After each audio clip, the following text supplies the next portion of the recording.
Welcome back. And new this morning, more than 3 million men in the United States are currently living with prostate cancer.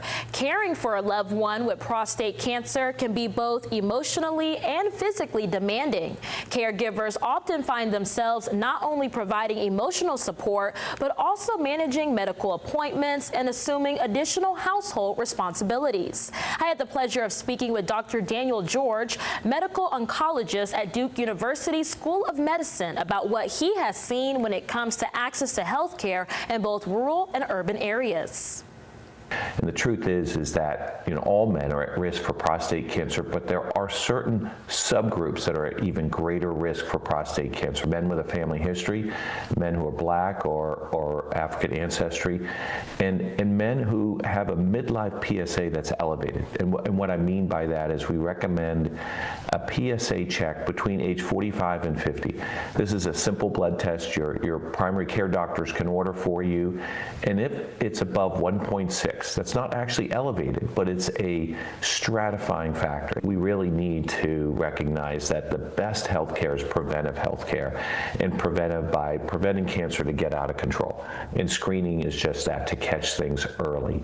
So I think, some of it may be fear of like, gosh, if they find cancer, what are they going to do to me? And I'm going to lose control. But the truth is here too, we've changed tremendously. In my career, I've seen now what we call active surveillance, or not treating prostate cancer that is not aggressive, but using it as a way of continuing to screen for more aggressive cancer.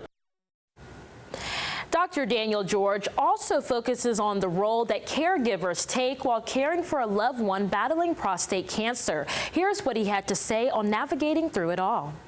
It's really, it's the responsible thing to do. If during this holiday season you want to say, what can I do for others? This is taking care of yourself is one of the best things you can do to help others. You'll be in a position to help them if you're healthy, and if we catch things early, we can really prevent you being necessarily a long-term patient. That's really the goal, is to be able to catch this disease so it's not a long-term disease. 27% of our population is black or African American, and it's really important for us, as healthcare providers, to make sure we can connect with people of all backgrounds. And this is really important. I'm sure at Vanderbilt and in Memphis and Chattanooga and all your big cities, they've got the resources to do that. Navigators and other folks that can be real connectors. So trust is a thing we don't take for granted. We build it. Trust the health system if you get cancer. The biggest takeaway that Dr. Daniel wants patients to understand is that you are still in control of your health care, and there is shared decision making when we have a patient with cancer. He also adds that his patients can decide what they want or don't want done.